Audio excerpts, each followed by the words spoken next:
All right, thank you for staying with the Monday Report. The discussion begins right now. We'd like to hear from you. What is the solution to all this protest? Is there a dialogue? Which format should it take? At Trevor Mbiji at Citizen TV Kenya, use the hashtag Monday Report. With me in studio is Irungu Houghton, Executive Director, Amnesty International Kenya. Thank you so much for making time.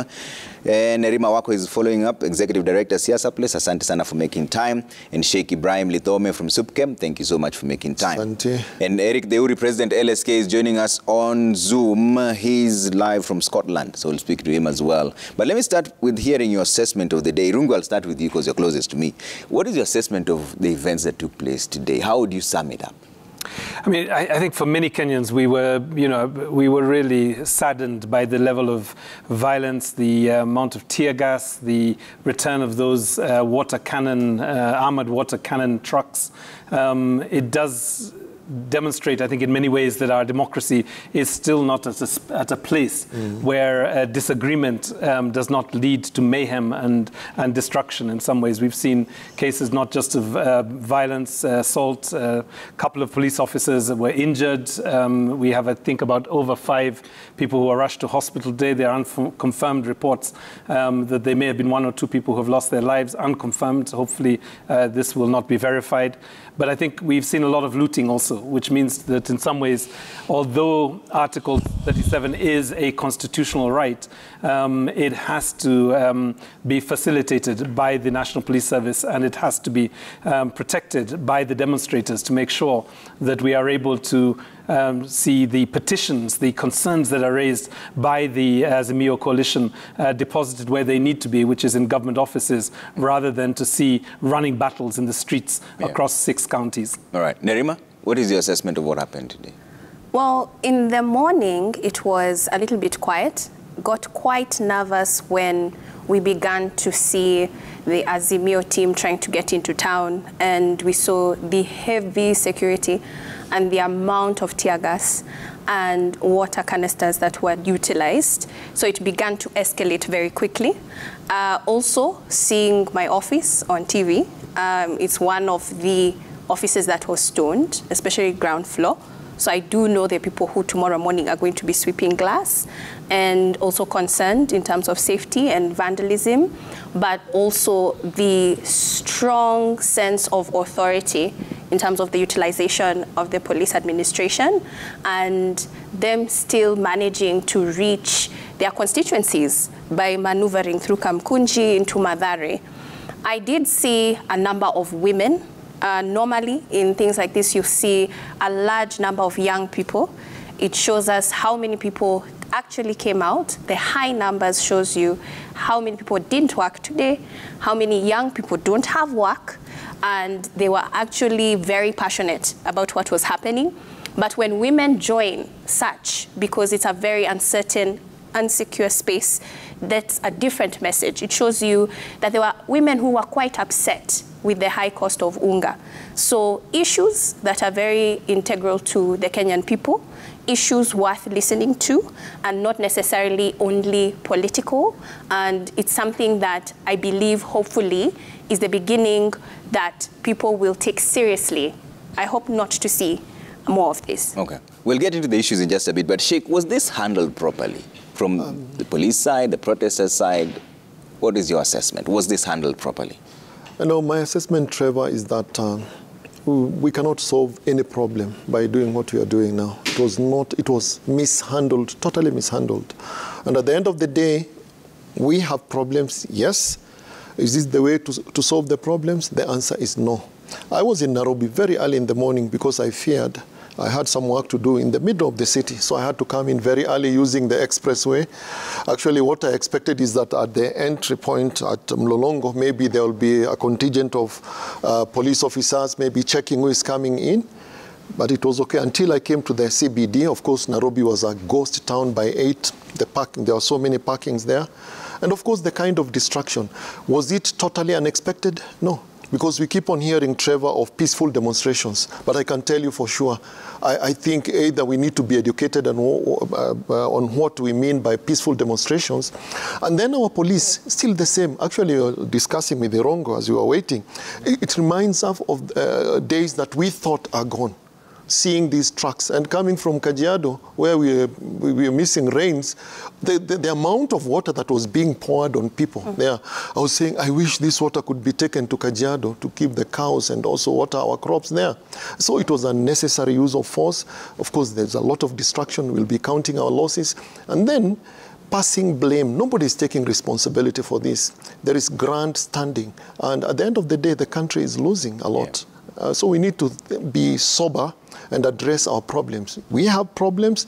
This is not the way to solve our problems. All right. Yeah. Let me bring in Eric Deuri on this, as LSK president. Deuri, was this handled properly in your view? Trevor, I've been following the reports and I think there was a lot of confusion leading up to the day of the protest, with different mixing in terms of the messaging that was coming from the police authorities and those who are organizing the protest, that is the Azimio Brigade. And I think that, to be fair, the police have completely mishandled this. But also the organizers of the protest have also not lived up to the billing, because these rights also come with certain responsibilities. And I think that if we are to actually realize the true potential of the power to peacefully and unarmed demonstrate while respecting the rights of others, that those who call for protests must then behave in a much more responsible manner than we have seen the Azimio leadership do. But also the police have a higher responsibility to ensure that they not only give security to those that are protesting, but they also ensure that in the course of the protest, those protests are not hijacked by those intent to cause harm, mayhem, and subvert the right to protest, because the failure to give security to both those who are protesting and to those that are going about their daily lives leads to a subversion of the right to assemble and make protests as enshrined in the Constitution. So my view is that it has been grossly mishandled by either parties, but I think the police bear greater culpability in terms of the messaging that they initiated prior to the protest, and the uncalled for and maybe even unprovoked, unnecessary use of force as they dealt with the protests today. All right. But Irungu, let's delve into the issues here. One of the issues that Azimio la Umoja is putting on the table is the cost of living. And they're protesting about this. Though the government says that they're already intervening, they're subsidizing fertilizer and focusing on food production. Isn't this a step in the right direction, or simply the opposition is being a bit impatient? Because they say, the government has also mentioned that they're bringing in 900 tons of maize grain, 600 tons of rice that is duty-free. Should they just be a bit more patient with this? I mean, it's not. I guess it's not my place to pass judgment on the patience or the impatience of the Azimio coalition. I think it's important to recognize that, you know, in a democracy, people have the right to protest. I mean, the right to protest is built into our constitution. And if I can just go back and then come forward a little bit, I think one of the things that Eric was referring to was really the confusion around whether it was going to be given a license, whether it was going to go ahead, having notified the police or not. That was the first confusion. There was reference, I think, by the National Police Service to the Public Order Act. And what we know about the Public Order Act is it is not consistent with the constitutional aspiration that we created in 2010. I think the other thing that was concerning in many ways is we saw a number of university students who called a press conference, I think on Saturday night or Saturday or Sunday. They were arrested simply for saying that they were going to come out and demonstrate. And I think one of the concerns that we must have going forward is the National Police Service has to essentially follow the letter and the spirit of Article 37, which is essentially to protect, to provide, and to facilitate for people to demonstrate and to picket peacefully and unarmed. Yeah, but exactly, Rungu, because I'm looking at that Article 37 you're talking about. I'm holding the Constitution here, and I read it verbatim. It says, every person has the right, peacefully and unarmed, to assemble, to demonstrate, to picket, and to present petitions to public authorities. Was this peaceful? Well, I mean, I think most of it was. I think there was, we've heard from a lot of the politicians that I didn't see any politicians with any weapons. I didn't see them with rocks or anything like that. These were the organizers of the demonstration. And when many of them were arrested, in some cases, as I said, 24 hours before the protest start, you set the scene for confrontation. Yes, there were people looting, and, you know, just to say that Siasa Place will have to fix its windows and to restore its office because of the violence that there, and looting is unacceptable. But I think what's important is that the police have to work within the spirit of the law. And one of the things that I think was not there today, essentially, was the, I guess, the threshold of necessary and proportionate use of force. I mean, we saw quite a few people being beaten after they had submitted. Right, we saw water cannons shooting water. And just to be clear, you know, I think we need to start now looking very closely at the public order instruments that are being used. The water cannon, which came onto our streets back in 2017 during the elections, you know, they're essentially used in very militarized contexts. And, you know, they're not, I mean, maybe I think, you know, Sheikh Luthome made me smile a little bit and said, perhaps we should actually be using it to fertilize and to water, you know, irrigate our farms. But, you know, let's look at it a little bit. There, you know, there's 16 million shillings worth of equipment. They discharge about 14,000 liters of water. And in some ways, they have the capacity to knock over a small vehicle. Now, shooting into crowds indiscriminately, for me, does not define this as proportional use of force. Shooting tear gas into crowds where they could be minors, they could be bystanders, does not reflect to me proportional use of force. And I think that's what we have to challenge in this process. And the reason why I think it's important to keep the focus on how do you facilitate protests in this context is because we are in a season of grievance. There are so many grievances that this country is experiencing. And as the opposition declare that they're going to have, I don't know if we now call them Machozi Mondays again, but, you know, if we're going to have Monday actions on a weekly basis, we have to get more effective at the way that we organize the demonstrations and the way that we facilitate them as a nation. Nerima, are these valid concerns? The cost of living that they keep talking about, are they valid concerns, and what is the best way of dealing with this? Absolutely, absolutely valid. We are definitely feeling the pinch of the economy. Every single person is. But also when we look at the demonstrations and we talk about the kind of people who went out, these are the people that the UDA party was standing for in terms of hustlers, in terms of people who are in the informal sector, in terms of supporting them. So when they say that it's pitching them terribly, because a lot of middle class were working online, they were able to work from home, and people's businesses, especially small businesses that are within the CBD, which is still informal. Even when they were going through Kamkunji, there were some people who were still at work and working peacefully, even in some counties. So I do think that there are major, major issues, and what we hear a lot, especially from the Kenyan people, they hear a lot of banter. We still seem to be in a campaign period, and we still seem to hear from the administration a lot of information on what the past administration didn't do well, how they left the economy and the country in so much debt, and how they're going to do better, instead of highlighting what they're actually doing.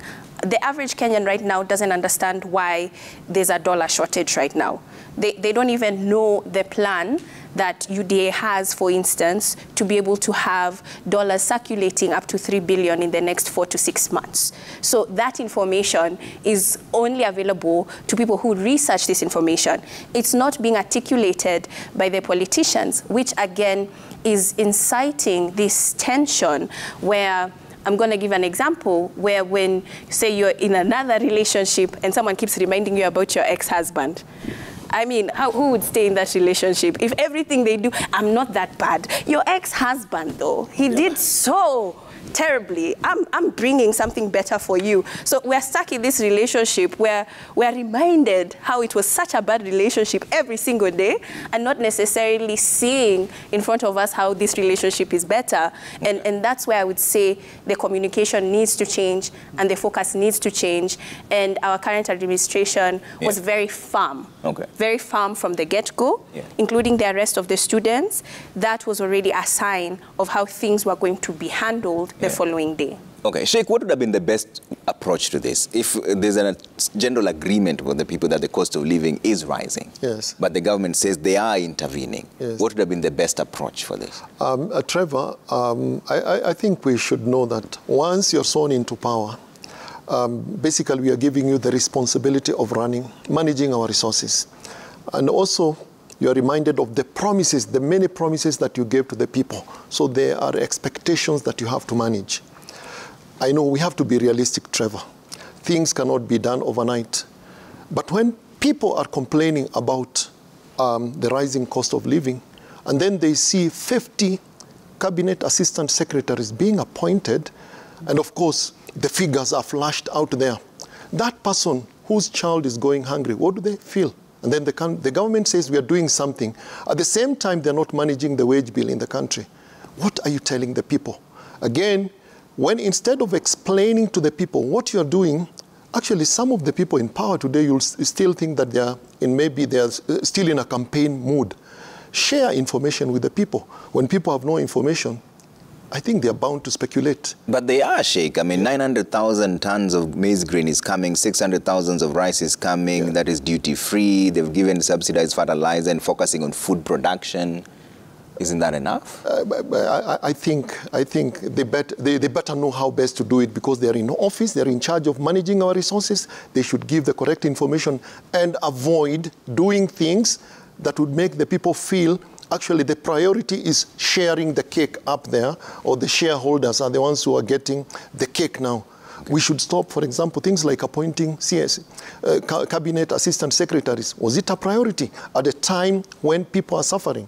So actually avoid doing things that are irritating the people out there, and explain to the people the steps that you are taking. And again, explain to the people how that is going to trickle to the person down there. We saw people walking around with sufurias and women. Actually, I thought it would be just the young people and the rest. But I can see these are the same hustler nation, the people who are promised that the bottom-up approach is going to help them. These are the people that are in the streets today. So what you are saying is that the people in power, please, you swore to take care of this country. Can you pull up your socks and do what is right and stop the grandstanding? Sit down and see who you have to talk to resolve the problems. All right. And Deuri, let me bring you in on this. I know you have taken issue the Chief Administrative Secretary's appointment. In fact, I think LSK says they're going to court to this. But what would have been the best way to deal with this issue of cost of living? And now that you're still there, we'll talk about the legal aspect of it in just a bit.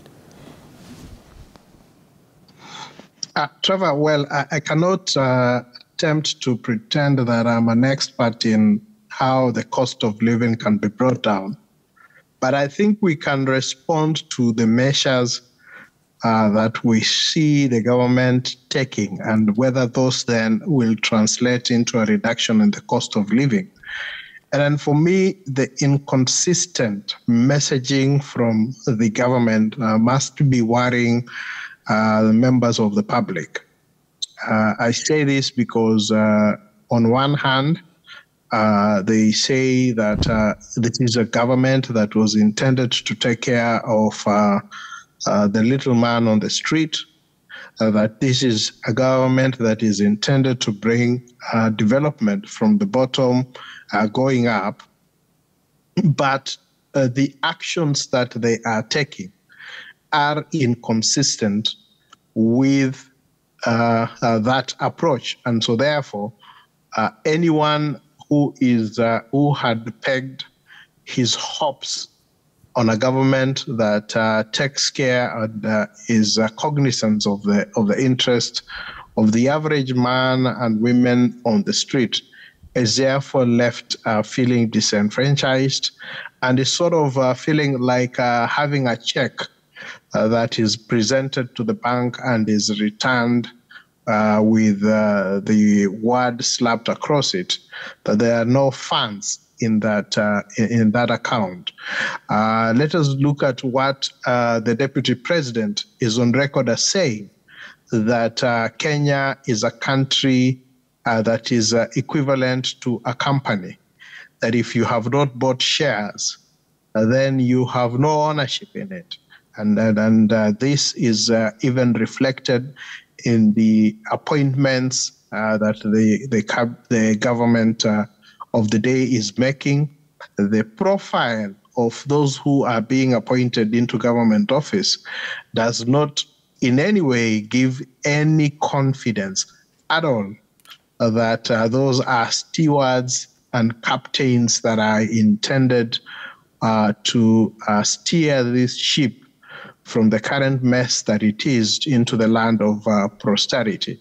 And so if you look at everything that is going on, it can only show you, it speaks to one thing, the retention of the current status quo, or if, and at worst, the regression of the current status quo. So the feeling of desperation is palpable, and that is obvious from the demonstrations that were carried out. And we have to remember that we have a youth bulge in this country, high levels of unemployment and underemployment. And if those are not taken care of, they actually, for me, pose the greatest risk to our security. Okay. Let me take a quick break here on the Monday Report. When we come back, we'll see some of your views, and then we'll still continue with the issues that are being raised. There's the audit of the IBC servers, stopping the assembling of the new IBC. We'll